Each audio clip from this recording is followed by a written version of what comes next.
Financial Argument. Follow us on YouTube. Well, hi-ho silver seems to be the rallying cry for the day. You know, the last podcast that I recorded, I talked about the breakout in silver, and I actually regretted the fact that I didn't get a chance to talk about silver during my CNBC interview. I had meant to say something about it, but it slipped my mind. But on the last podcast, I mentioned how strong silver had been looking, and it held up extremely well in the gold sell-off of the prior few days. And sure enough, we have a big breakout again today. Silver, now I'm recording this a little before 1 o'clock in the Eastern time zone here on Tuesday. And so silver's pulled back below 17, but earlier this morning, it was up, about 85 cents or so. Silver was above $17. That was the first time it's been above $17 all year. As I'm recording right now, it's at 16.88, so it's only up 68 cents. Gold's up 21.50 right now, back at 12.54. But gold's still well below the highs. I mean, gold needs to rally about $30 to get back to its high for this move. But silver made a new high today. And I mentioned on the last podcast that I thought the strength in silver was a good a leading indicator for both gold and silver. And I talked about all these guys that had been shorting silver. That had been a popular trade when the gold to silver ratio was breaking down against silver. Some people decided that they would try to short that move, which I thought made no sense. To me, it was a much better trade to buy silver when it's been as cheap as it's ever been relative to gold. I still like both metals, but this is good constructive action. In fact, the gold stocks are at new highs for the year, even though gold itself, again, still needs to go up $30. The GDX, as I'm speaking, is up 4% on the day. It's above 23. This is the high for the year. The juniors, GDXJ, that index is up over 6% today. This is a new 52-week high for the DGXJ. So now we're starting to see silver outperform gold. We're starting to see the small mining stocks outperforming the senior mining stocks. We are now kicking in to another leg up of this market. I wonder how much longer Goldman Sachs is going to be able to hang on to their short position. When are they going to capitulate here? The dollar back down. The dollar index today, again, trading below 94. It's back up at 94 now as I speak, but we were below 94 earlier in the day. The dollar is weak across the board against all the currencies except the yen, which is backing off slightly. But the dollar's weak against the European currencies. It's weak against the Canadian dollar. And by the way, the Canadian dollar had a huge recovery from the lows Sunday night, Monday morning, when that OPEC meeting or that fell apart. And, there was a lot of speculation that was going to fall apart. Nobody seemed to believe that they would get a meeting, get an agreement. And it turned out they didn't get an agreement. I actually thought maybe they would do something since hardly anybody believed they would. But what was interesting is that oil prices did rally into the meeting, even though nobody believed that they would come to any kind of agreement. And when they didn't come to an agreement, oil prices sold off. But then we had a huge rally. Oil was down about $2 Sunday night. And it only closed down slightly on Monday, and it's up over $1 today. So oil is now back above $42 a barrel, and oil stocks are screaming. So not only are gold stocks going up big, oil stocks going up big, the dollar down on the lows for the year. It's not at a new low, but it's touching it. And in the meantime, as I'm recording this, again, it's still before 1 in the afternoon. The NASDAQ in the U.S. is down 43 points. We're almost down 1 full percent in the NASDAQ. The carnage is not nearly that bad in the Dow. The Dow is only down about 18. But earlier this morning, the Dow was up about 100. So the Dow was going up with oil. It was going up with gold. But now the Dow and the NASDAQ are down, but oil's still up. Gold is still up. The dollar is the only thing that's still down.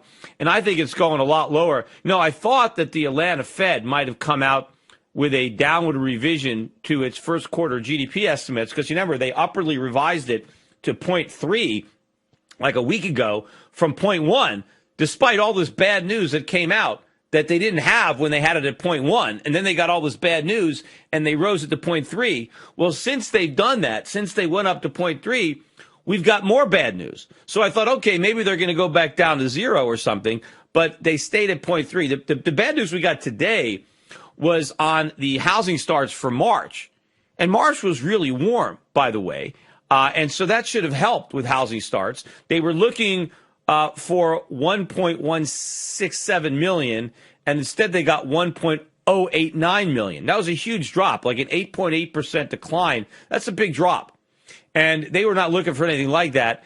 And in permits, they were looking for permits to go up, right? They were looking to go up from 1.167 to 1.2. Instead, they went down to 1.086. So not only a big drop in starts, but a big drop in permits. We're going to get more data on housing tomorrow, getting existing home sales. But this is pretty bad news. I would have thought that alone might have caused the Atlanta Fed to take a couple of points off that GDP estimate, but they didn't. Also, nobody really talks about this Red Book year over year same store sales. I watch it every week as it comes out. They never even write about it. The lowest it's ever been since I've been following it, and this goes back for a few years, was an increase of 0.6 year over year. And that's not adjusted for inflation, right? That's just that actual number. Well, today, the last week, we're down at 0.5. 0.5. That's the lowest we've been, I think, since 2008, 2009. We've just broken down to new lows for year over year same store sales. So all this data is coming out that indicates that the consumer is in a lot of trouble. And you can see that everywhere. And if consumer spending, unfortunately, is 70% of GDP, how can so many people still be so optimistic? In fact, we had some Fed governors out just the other day talking about how the markets are too pessimistic on the Fed's rate hikes. The markets don't believe that the Fed's going to raise rates as often as we're probably going to do it. I mean, are these guys for real? I mean, where are they coming up with this stuff? I mean, we can see the economic data. I mean, if the Fed was so gung-ho about raising interest rates, why don't they just do so? If they really want to prove the markets are too pessimistic on how high they're going to raise rates, then raise rates and prove the market's wrong. The reality is the market isn't pessimistic enough because they still think rates are going to go up. But these central bankers have to pretend because they want to pretend the economy is strong. That's what it's all about. You can't pretend the economy is strong unless you're pretending you're going to raise rates. Because if you admit you're not going to raise rates, then in fact you're admitting that the economy is too weak to support higher rates. Now, kind of a big story that came out, I think it came out on Friday, but it was after I recorded my podcast. So I didn't have a chance to address it, but I did post something on my website. And that has to do with Saudi Arabia threatening the United States because there is a bill before Congress. And both Bernie Sanders and Hillary Clinton, and by the way, today is a New York primary. And I know Bernie's been gaining on Hillary. It'll be hard to beat her. I mean, even though Bernie was born in Brooklyn and he's got the New York accent and he's Jewish, Hillary, this is her town, right? She was a senator from New York. And so it's almost like her home state, even though she's from Arkansas, but she's kind of adopted New York. And, she's so buddy-buddy with everybody on Wall Street. And by the way, the refusal of Hillary Clinton to release those transcripts of her speeches where she was paid upwards of $250,000 a pop, right, to give speeches to companies like Goldman Sachs. I mean, I'm sure that when you pay somebody $250,000 to give a speech, they don't chastise you during that speech. They don't vilify you and scapegoat you. If anything, they probably talk about, how much they like you and admire you and how it's unfair, all the criticism you're getting. I'm sure that Hillary Clinton was very, very flattering and very sympathetic to Wall Street when she's speaking to Wall Street. I mean, that's what politicians are. They're like chameleons, right? They're whatever color their audience is, right? They're always kissing up to whoever's there, especially when you want contributions. I'm sure she wants a lot of campaign contributions. And she is scared out of her mind to have this come out during the primary. See, if it comes out during the general election, it's no big deal.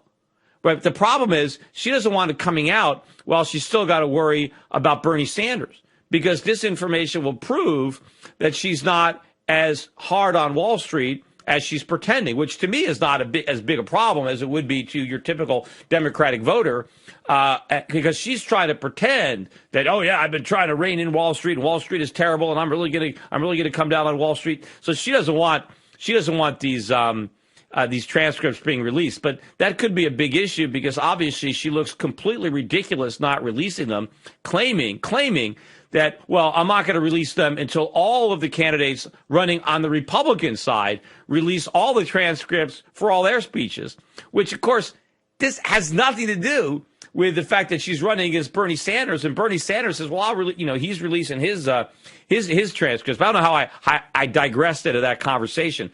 But the point was that the primary is today.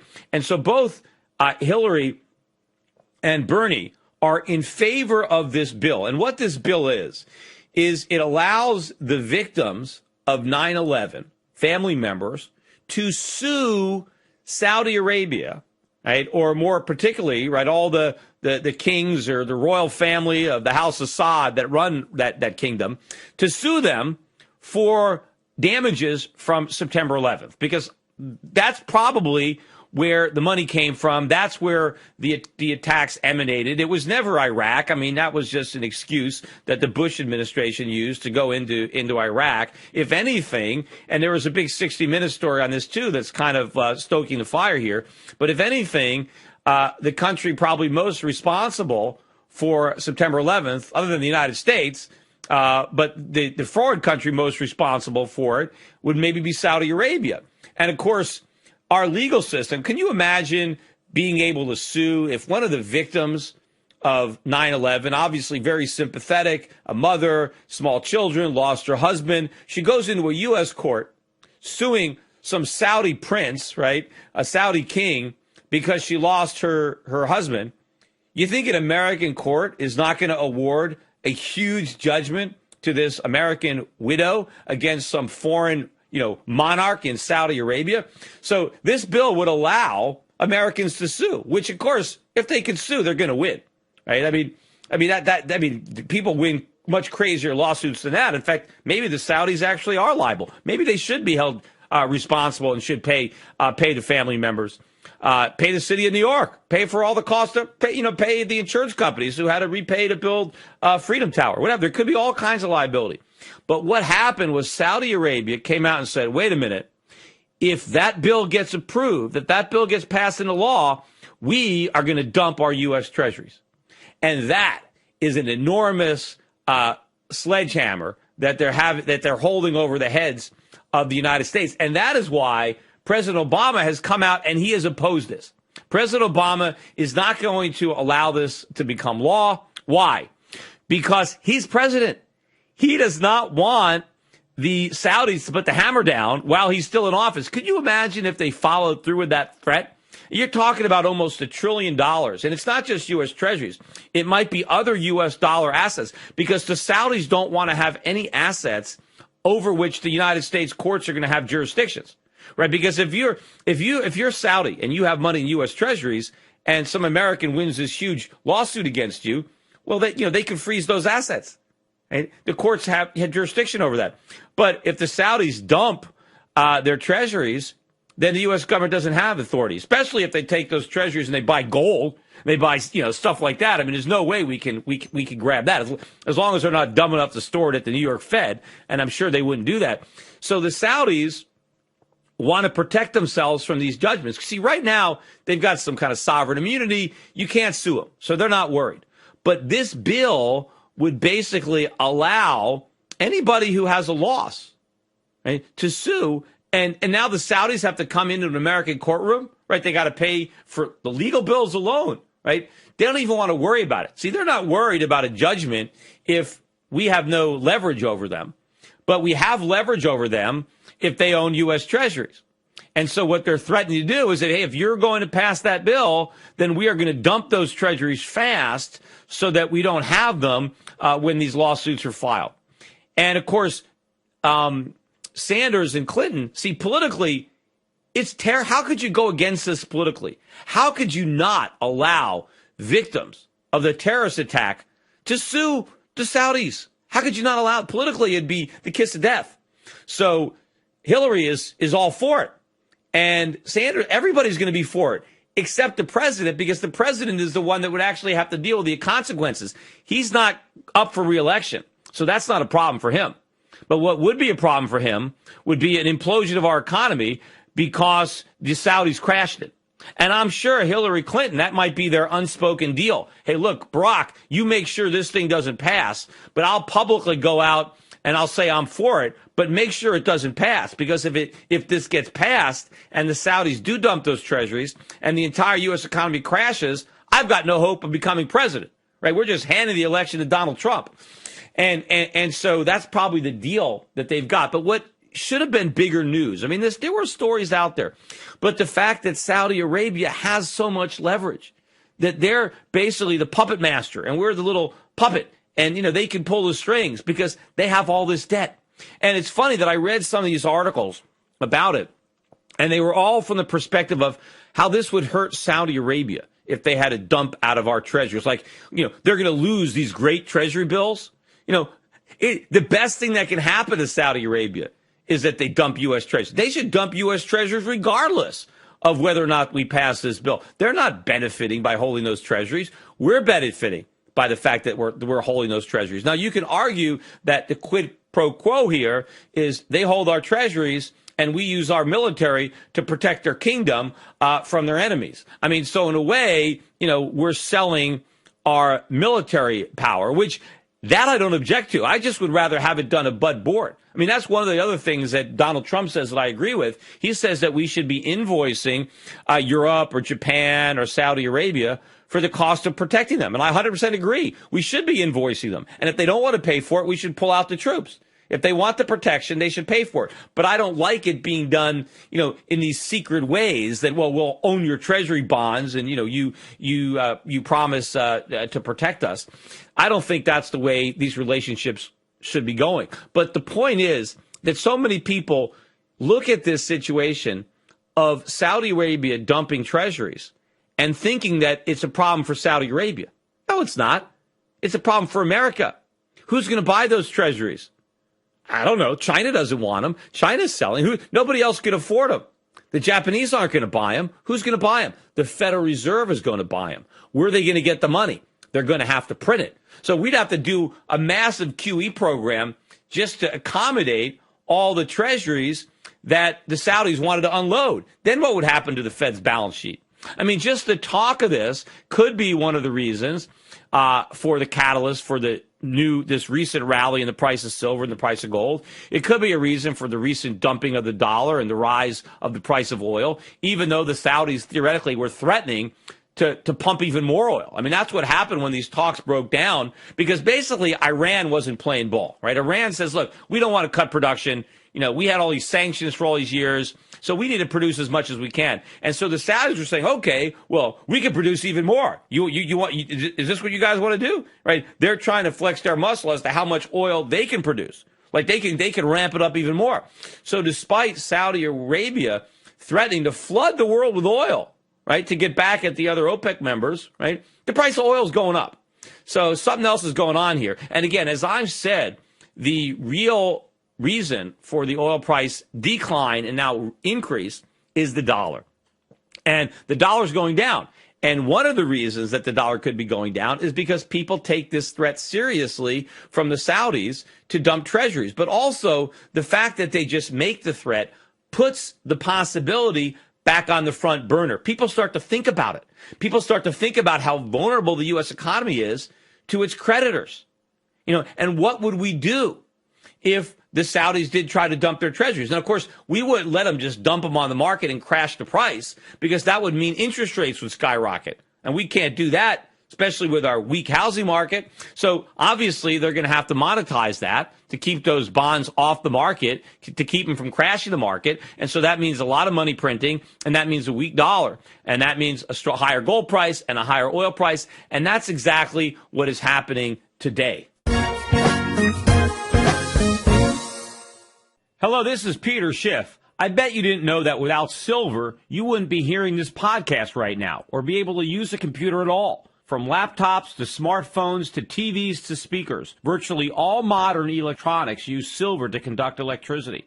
Did you know that the average solar panel uses 2/3 of an ounce of silver to function? And the solar industry is expanding dramatically, not just in America, but in booming developing nations like China and India. Silver is naturally antibacterial and is used extensively in modern medicine. Silver coatings are being added to breathing tubes, bandages, catheters, and other medical instruments to reduce the spread of infections. When antibiotics fail, silver still works. I believe the 21st century will be the century of silver. As fiat currencies continue to collapse and new uses are found for silver every day, the white metal's strong industrial demand and low per ounce price will make it increasingly attractive to savers around the world. At today's prices, people of any age and background can afford to buy some silver. Learn why silver is a smart and reliable investment in my free special report, The Powerful Case for Silver. Visit SCHIFFsilver.com and download it now. The Powerful Case for Silver includes information about silver's amazing chemical properties.